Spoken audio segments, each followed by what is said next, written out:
Welcome back to the Working Well podcast and our special 52 Life Lessons series. Now, I'm doing something a bit different today. As you can see, I'm not recording from my office at home. I'm recording from a lake in beautiful British Columbia, Canada. So if you're watching from abroad, get out here. It's amazing. Now, the events of the past few years sparked a period of deep reflection for me. And one of the outcomes of that reflection was a list of what I felt were the top lessons I'd learned throughout my life. And I decided to turn these into a podcast and a blog series because I realized that these lessons and topics are common themes that are closely connected to the challenges that my coaching and consulting clients are facing in their work and their life. And right now we're in lesson 2, Know Your Why. In part 1 of this lesson, or in part 2 of lesson 2, a little bit confusing, but you get it. So in part 1 of lesson 2, we talked about the power of knowing your why and how to apply that throughout your life. Now today we're going to dive a bit deeper. We're going to find out how to find your why and how you can more effectively live it and align it with the life that you're building. Now, let's talk about passion, because you've probably heard the advice, do what you love and you'll never have to work a day in your life. Or perhaps, follow your passion and the money will come. But I like to say that's usually terrible advice. And here's a few reasons why. First, it assumes that passion is fixed and fully formed. It encourages big life changes without necessarily a clear strategy. We've heard the saying, jump off the cliff and build the plane on the way down. Well, sometimes that works. Many times it ends in a catastrophic crash. And it doesn't have to be that way. The third thing is it overlooks the fact that your love for something, your passion for something can quickly fade when it becomes your job or your means of earning an income. Let's look at a couple quick examples of that. Things that I've heard countless times from people and what Michael Gerber might call an entrepreneurial seizure. So let's say Janet loves photography, but then she quits her full-time job to do it, and in the process loses the joy that she had and adds a ton of stress to her life. I've heard this one as well. Marco, and obviously names, they've been changed. So Marco was an enthusiastic amateur chef, and he left his corporate job, struggled to make money in his new catering venture, and now he hates cooking. He's completely lost his love for the culinary arts. He just doesn't want to cook at all, even now that he's gone back to a corporate job, because there's pain and trauma associated with it, because he didn't have that plan in place. Now, there are countless examples of this, and I'm not saying you shouldn't pursue your passions and your dreams. It's just important to realize that there are numerous ways to do that, and some of them are smarter than others. We're not always going to succeed when we take a risk. That's the idea behind a risk.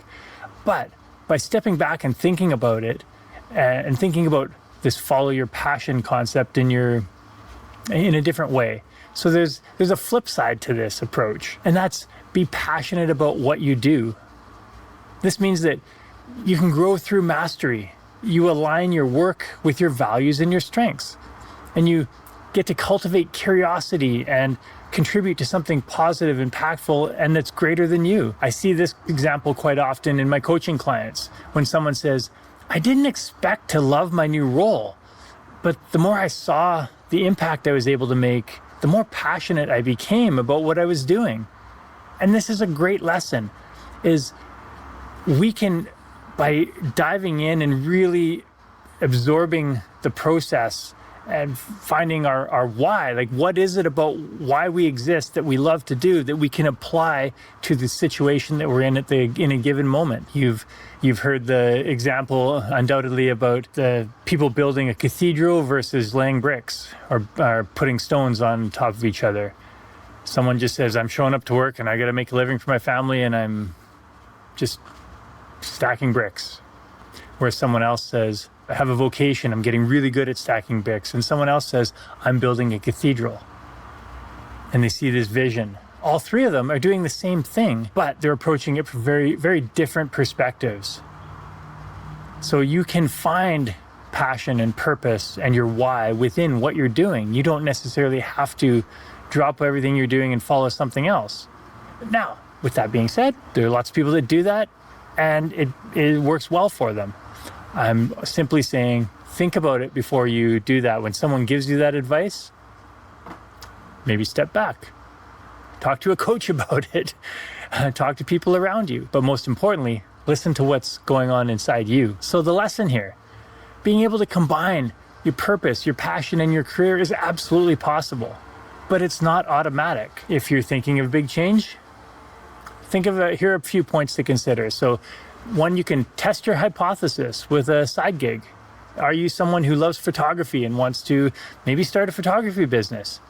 What happens if you do that on the side, on the weekends, in the evenings? Is it something you still find passion in? And are you able to generate the level of income that you want from that passion? If so, absolutely. Awesome. Dive into it. Take a sabbatical if you can. There are some careers that offer the opportunity to take a sabbatical. Dive in and start your business on that sabbatical. Or keep your passion as simply a hobby and find purpose in your current role that helps you connect more with your day job. And that's okay. This isn't binary. It's a spectrum, and you have a lot more options than you think. Again, I've had this conversation many times with clients. I've had it with myself as I've gone through transitions and career shifts in my life. So how do you find and then refine your why? Now, there are endless ways that you can find and refine it, but I've got a simple 3-step framework that I've used with myself and with other clients. And the first step starts with asking better questions. Figure out what energizes me. What problem or problems am I drawn to solve, and why? And what type of work would I do if I didn't get paid for it? What would I do for free? Those are really important questions to answer. Those help you really narrow in and target on what you're most passionate about. For the second one, get outside help. A coach, a mentor, a trusted peer, someone who can help you see what you can't. Their feedback can help you refine your why a lot faster. Now, a word of caution here. Some people, I don't know if you've heard the crabs in the bucket analogy. When someone has a goal, a lot of times people continually want to pull them down. There's a difference between positive encouragement, constructive appraisal of a situation versus hindering someone's progress or trying to talk them out of it. You are ultimately responsible for your own decision. So you can take what other people say and weigh it with what your goals and your values and your mission is, and make the best decision for you in that moment. The third step is to define your values and vision. And often when we start asking questions and we get outside help, that process helps us really get clear on what are what I call the 5 non-negotiable values. And it doesn't have to be exactly 5, but it could be ideally 3, 4, or 5 non-negotiable values that just in the background have always defined your decision-making process. They're the things that when you're in misalignment with your values, you get frustrated, you get upset, you constantly, things don't feel right and you have to fix it. When you are living true to those values, you're energized, you're feeling great. Even though you might be working hard and struggling to learn something, you're in alignment with your values. So there's this positive energy behind it. When you can help identify those, it starts to make everything in your life that much easier because you're able to act in accordance with them. And ideally, those values help you identify your why and that purpose behind why you do what you do each day and why you're driven to do that. And there's some great values exercises out there. Happy to share them with you. I've got some worksheets if you want. Just message me on LinkedIn or on my website, and I'm happy to send that off to you. Just put values in there and I'll send it off to you. So when we think about, we've identified our why, we've got our values lined up, we know what we're passionate about, how do we, on a day-to-day basis, implement habits that help us anchor to our why? And of course, we have to know our why in order to do that. But knowing it is only one step. Living it is the most important part. So here are, again, 3 little steps, plus I got a little bonus one after. But the first step is what I call the morning why review. Each day, as part of your morning routine, just review your why. Does it still resonate with you? Does it provide inspiration and motivation to take on the day? Does it help you clarify what your focus is for that day? And that's step 2, purpose-linked planning. When planning your week, planning your day, are you providing priority to the tasks that most align with your passion, your purpose, your values? That's a good litmus test to see if you're truly living in line with them. Now, not all of them are going to align with that, and that's okay.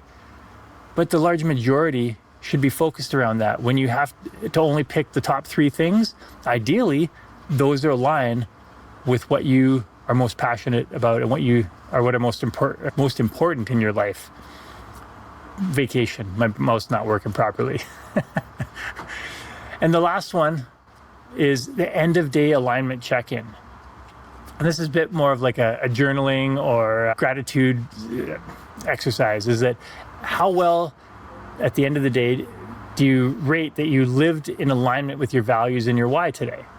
And you can give yourself a score. Track it over time if you want, if you're really data focused. I know clients that have a spreadsheet with tracking that.